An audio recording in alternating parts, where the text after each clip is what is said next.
জামায়াতের নেতৃত্বাধীন ইসলামী জোট ভাঙনের মুখে পড়েছে। চরমোনাই পীরের অবস্থানের কারণেই মূলত জোটগত নির্বাচনে অনিশ্চয়তা তৈরি হয়েছে। চরমোনাই মানে জামাত ইসলামের মতো কোনো কনফিউশন নাই। এটা হচ্ছে লিখিত বদমাইশ একটা পার্টি, পরীক্ষিত। কেন বলছি জানেন? চরমোনাইয়ের সাথে যে কোনো একটি রাজনৈতিক দলের সর্বোচ্চ নেতা বা নীতি নির্ধারণী একটি টিমের সাথে মালয়েশিয়াতে একটি বৈঠক হওয়ার কথা ছিল। সেই বৈঠকটি শেষ পর্যন্ত হয় নাই। সেই বৈঠকে এই চরমোনাইয়ের সাথে রয়ের লোকজন থাকার কারণে তার সাথে যাদের মিটিংটা হওয়ার কথা ছিল, সাধারণ মুসলমান জনতার একটা বড় অংশ মাজারের বিরুদ্ধে দাঁড়িয়েছে।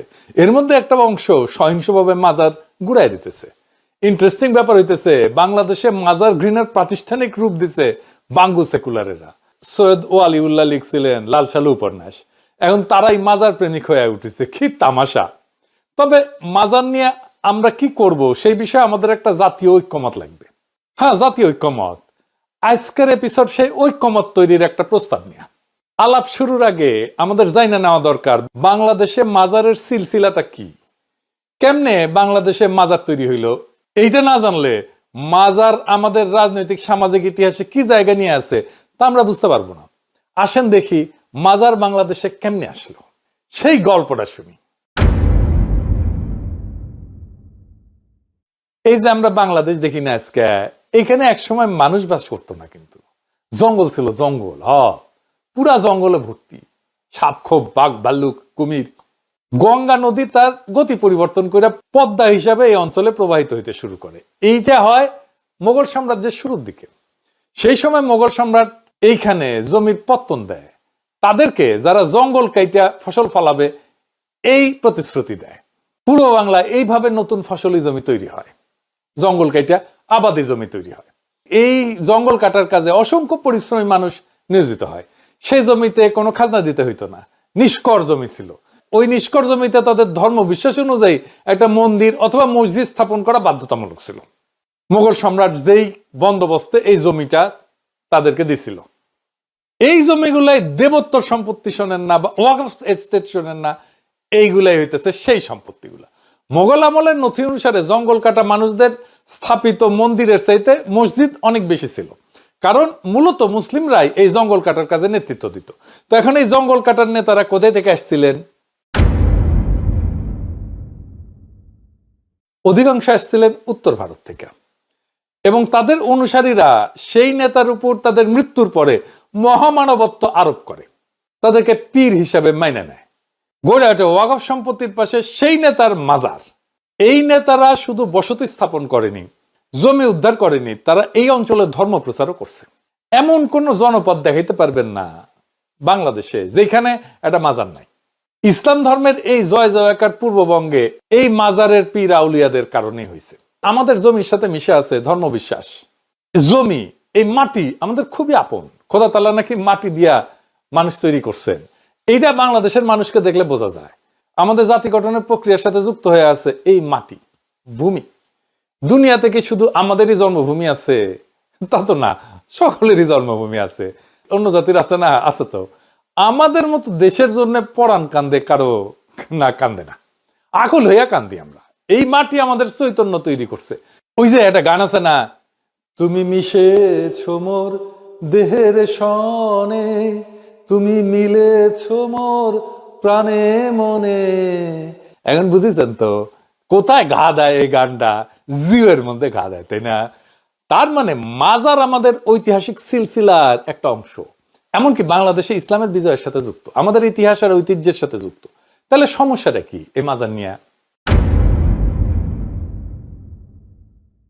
বাংলাদেশের সাধারণ ধর্মপ্রাণ মুসলমানরা মাজারকে ঘিরে যে সমস্ত অসন্তোষ, দ্বিধা বা সমস্যা অনুভব করে, সেগুলো মূলত একটা স্তর থেকে আসে।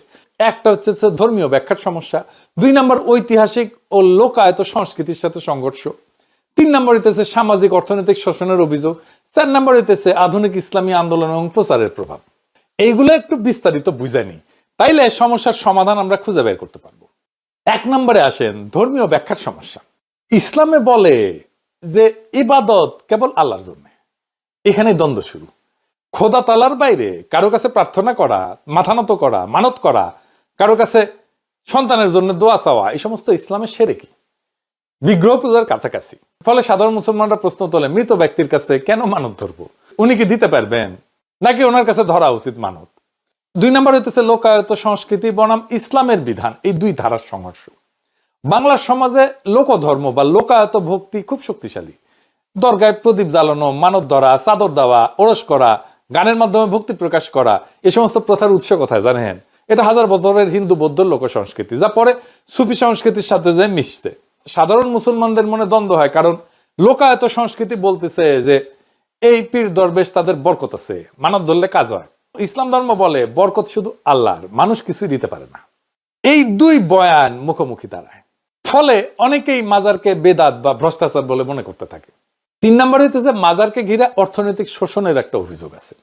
অনেক সাধারণ মুসলমানের অভিযোগ, মাজারে দান রজনারা ব্যবসা, মানত পূরণের টাকার চাপ, কিছু খাদেম বা পীর বংশের বিলাসী জীবন, রাজনৈতিক নেতাদের মাজার নির্ভরতা, অলৌকিক গল্প বানায় অর্থ আদায় করে নেওয়া। আবার দেখেন সৈয়দ ওয়ালিউল্লাহ লাল সাহেও কিন্তু একই বয়ান ফেরি করছে। তো মানুষ ভাবে ধর্মের নামে টাকা তুলতেছে, অন্যায় হইতেছে, বেইনসাফি হইতেছে, এটা কি ঠিক? এটাও সমস্যাকে বাড়ায়। 4 নম্বর হইতেছে আধুনিক ইসলামী আন্দোলন। 1980-র দশকের পর থেকে বাংলাদেশে যে ইসলামী চিন্তাধারার রাজনীতি জনপ্রিয় হয়েছে, তাদের বক্তব্যে বারবার বলা হয় যে এই মাজার সংস্কৃতি শিরকি, বেদাত, ইসলাম বহির্ভূত। ফলে সাধারণ মানুষ এখন আগের মতো মাজারকে ধর্মীয় জায়গা হিসেবে অনায়াসে গ্রহণ করতে পারতেছে না। মাজার নিয়ে সাধারণ মানুষের মনস্তত্ত্ব হচ্ছে ভক্তি আছে, কিন্তু ধর্মীয় ভয়ও একটা আছে, লোকজ বিশ্বাস আছে, কিন্তু আধুনিক ধর্ম চিন্তা, এমনকি সেকুলার চিন্তাও শেখাইতেছে, এটা ভুল। অলৌকিকতা আমাদের জনগোষ্ঠীর একাংশকে আকর্ষণ করে, কিন্তু শিরকের ভয়ও কিন্তু কাজ করে। সমাজে কিছু প্র্যাকটিস আছে, কিন্তু ধর্মীয় বক্তারা, ধর্মীয় নেতারা কড়া অবস্থান নিতেছেন। অর্থাৎ মাজার নিয়ে ঠিক বিদ্বেষ না, দ্বন্দ্ব, দ্বিধা, ভয়, বিভ্রান্তি, এই 4টার কারণে সমস্যাটা তীব্র হয়ে উঠছে। তো বাংলাদেশের সাধারণ মুসলমান কি চায়, এইটা বোঝাটা খুব গুরুত্বপূর্ণ। তারা কিন্তু মাজারের ধ্বংস চায় না, তারা পীরদের গালি দিতে চায় না, তারা শুধু চায় ধর্ম ঠিকভাবে পালন করব, কিন্তু শিরক বেদাতে পড়তে চায় না। এই মানসিক জায়গাটা না বুঝলে সমস্যার সমাধান কিন্তু অসম্ভব। তাইলে এই সমস্যার সমাধান শুরু করা যাইতে পারে কিভাবে? আসেন সেটা আবার বুঝে দেখি।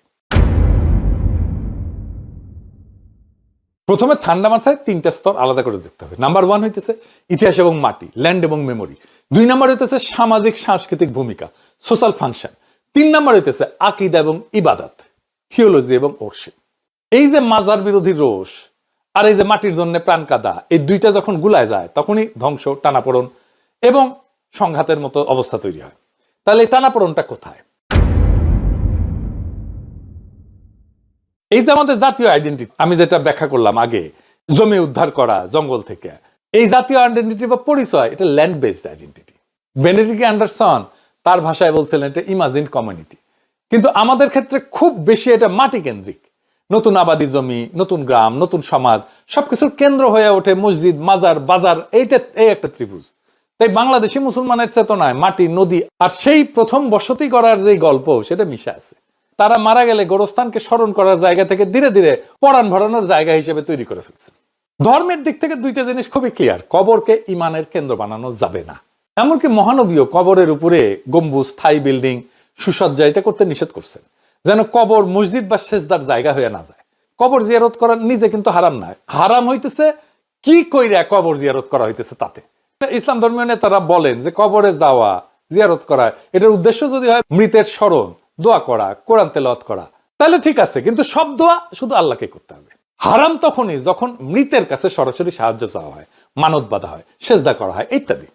তো বাংলাদেশি মাজারের যে কালচার, এই 2 স্তর, ইতিহাস এবং সামাজিকতা আর আধ্যাত্মিক শক্তি আর কারিশমা, এটা এক হয়ে গেছে। কেউ যদি ধর্মের ভাষায় বলতে চায় শিরক এড়াইতে হবে, সে গিয়াই মাজার ভেঙে দিতে চাইবে। আবার অন্য পক্ষ যদি বলে আমার মাটি, ইতিহাস রক্ষা করতে হবে, সবকিছুকে জাস্টিফাই, তখন সবকিছুকে জাস্টিফাই করতে থাকে। এই দ্বন্দ্ব কখনো মিটবে না। তাহলে সমাধান শুরু করতে হবে কোথায় থেকে? ওই যে 3টা স্তরের কথা বলছি, অন্য আলাপের মধ্যে ঢুকে গেছি। যাই হোক, এই যে 3টা নীতিগত ফ্রেম, 3টা স্তর আলাদা করতে হবে। সমাধান শুরু করতে হবে একটা ঘোষণা দিয়া। মাজার হইতেছে কবর, ইতিহাস এবং সামাজিক নেটওয়ার্ক, এই 3টার সম্মিলন। কিন্তু ইবাদত শুধুই আল্লাহর জন্য। এইখান থেকে একটা ত্রিস্তরীয় একটা মডেল বানানো যায়। যেমন ধরেন কবর, এইটা ইসলাম ধর্ম শরিয়া কমপ্লায়েন্ট, সিম্পল, কোনো সেজদা করার জায়গা না, তাওয়াফের জায়গা না। 2 নম্বর হইতেছে মেমোরিয়াল বা মিউজিয়াম জোন, ইতিহাস, লোকগাথা, মাটি, গল্প, গাথা সব বলা হবে। 3 নম্বর হইতেছে সোশ্যাল কমন্স, মানে এটা মিটিং, ইফতারের জায়গা, দরিদ্র সেবা, সাংস্কৃতিক প্রোগ্রাম, ওরস সব হবে এখানে। এখন এই 3টাকে ইনস্টিটিউশনালাইজ করাই একটা ইনোভেটিভ সমাধানের কোর। তাহলে প্রস্তাবটা কি? প্রস্তাবটা একটু খুলে বলি। আমরা একটা জাতীয় মাজার ঐতিহ্য এবং ওয়াকফ কমিশন মডেল করতে পারি। এর প্রথম ধাপে ম্যাপিং করব এবং ক্লাসিফিকেশন করব। রাষ্ট্রীয়ভাবে একটা মাজার হেরিটেজ ম্যাপিং প্রজেক্ট শুরু করতে হবে। কি কি থাকবে সেখানে? প্রত্যেকটা মাজারের 4টা ডেটা সংগ্রহ করতে হবে। 1, এটার ঐতিহাসিক প্রমাণ আছে কিনা, মানে এটা ওয়াকফ নামা আছে কিনা, স্থানীয় ইতিহাস আছে কিনা, সেটা কি।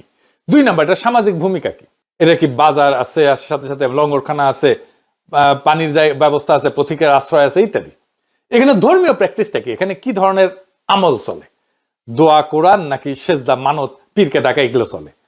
ফিজিক্যাল স্ট্রাকচারটা কি রকম, ভবনের ধরন কি, গম্বুজ আছে, কবরের উপরে বিল্ডিং আছে ইত্যাদি। এর ভিত্তিতে আমরা 3টা ক্যাটাগরি করব। ক্যাটাগরি এ, সেটা হইতেছে উচ্চ ঐতিহাসিক সামাজিক গুরুত্ব, এটা আরামসে এটা ধর্মীয় রীতি কমপ্লায়েন্ট রিফর্ম করা যাবে এটাকে।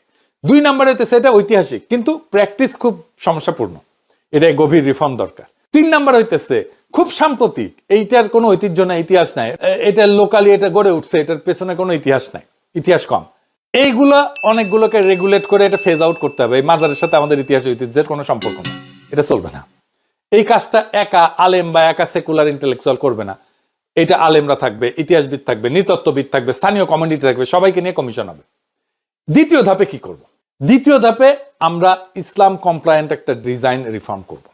কিভাবে? এখানে টেকনিক্যাল কিছু প্রস্তাব। কবরকে লো প্রোফাইল করতে হবে ইসলাম ধর্মের পরামর্শ অনুযায়ী। কবরের উপরে বড় বড় গম্বুজ, মার্বেল, চাদর টাদর এগুলা বাদ দিয়ে সিম্পল মাটি, সমতল, শুধু মার্কার, নাম এবং শাল যেটা যেটা হাদিসে আছে। চারিদিকে হাঁটাহাঁটির জায়গা রাখা যাবে না, যেন তাওয়াফ টাইপের কোনো সিম্বলিজম না হয়। মসজিদ বা ইবাদতের স্পেসকে কবর থেকে আলাদা করতে হবে। সম্ভব হলে কবর এলাকার বাইরে আলাদা মসজিদ থাকবে, যাতে সেজদা হয় শুধু মসজিদের কেবলার দিকে, কবরের দিকে না। কবর এরিয়াতে বড় বড় করে লেখা থাকতে হবে, এখানে মৃতের কাছে কোনো আবদার করা যাবে না, সব দেওয়া যাবে শুধু আল্লাহর জন্য। এবং এই সমস্ত মানব টাকা পয়সা আছে এগুলো যাবে দারিদ্র নির্ভর চ্যারিটি ফান্ডে, এগুলো কনভার্ট করতে হবে। যে সমস্ত ফুল, চাদর, দক্ষিণা এগুলো আসতো সেগুলোকে আলাদা করে একটা সোশ্যাল ফান্ডের মধ্যে নিতে হবে, ওয়াকফে। এগুলো যাবে খাবারে, ক্লিনিকে, শিক্ষায়, যেখানে ব্যয় করা যায়। এবং শরিয়া বোর্ডের ফতোয়া থাকবে যে মানত শুধু আল্লাহর নামে, পীরের নামে মানত হারাম, কিন্তু গরিবের জন্য দান করা সুন্নত। এইভাবে আপনি স্ট্রাকচারটা রেখে দিয়া আকীদাকে নিরাপদ করে ফেলতেছেন। তৃতীয় ধাপে কি করবেন? মাজার মেমোরিয়াল সেন্টার তৈরি করা যেতে পারে, যেখানে মাজারকে পিওরলি রিলিজিয়াস সাইট না বানায় মাটি, ইতিহাস এবং সমাজের একটা আর্কাইভ বানায় ফেলতে পারবো আমরা। প্রত্যেকটা ক্যাটাগরি এ মাজারের এর পাশে ছোট একটা মেমোরিয়াল গ্যালারি বা মিউজিয়াম থাকবে। এখানে কিভাবে বন কাটা হয়েছিল, বসতি করা হয়েছিল, সেই পীর নেতার সোশ্যাল ওয়ার্ক, নদী বদলের ইতিহাস, গ্রাফিক্স, মাল্টিমিডিয়া, স্থানীয় কৃষি, নদী ব্যবস্থাপনা, লোক সংস্কৃতি, সবকিছুর একটা স্টোরি টেলিং এখানে আপনি দেখাবেন। এখানে স্কুল কলেজ থেকে বাচ্চারা আসবে, ট্যুর করবে, ইমান শিখতে না, ইতিহাস এবং সমাজ শিখতে। মাজারকে আধ্যাত্মিকতার জায়গা না করে ডেল্টা সিভিলাইজেশনের মেমোরি নোড হিসাবে তৈরি করতে হবে, ফ্রেম করতে হবে। ডেল্টা সিভিলাইজেশন আর মেমোরি নোড কি কয়ে দেওয়া লাগবে? আচ্ছা আসেন এটা কয়ে দিই। বাংলাদেশ তো মূলত গড়ে উঠছে এই যে বঙ্গ ডেল্টাকে কেন্দ্র করে, পদ্মা, মেঘনা, যমুনার বদ্বীপে। হাজার বছরের বসতি, বাণিজ্য, লোক সংস্কৃতি, পীর দরবেশ, সাধক সব মিলে একটা আলাদা সভ্যতা তৈরি হয়েছে। মাটি এবং চেতনা বরং আল্লাহ কেন্দ্রিকতা। ইসলামের কোর দাবি হইতেছে ইবাদত, চূড়ান্ত অনুগত্য শুধু আল্লাহর জন্য। কোনো মাটি, মানুষ, স্মৃতি আল্লাহর প্রতিদ্বন্দ্বী হতে পারবে না।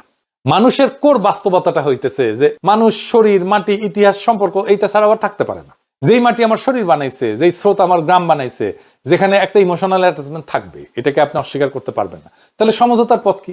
মাটি, মাজারের প্রতি ভালোবাসাকে আল্লাহর সৃষ্টি এবং আল্লাহর রাস্তা, আল্লাহর নিয়ামতের প্রতি কৃতজ্ঞতার ভাষা বানায় ফেলতে হবে।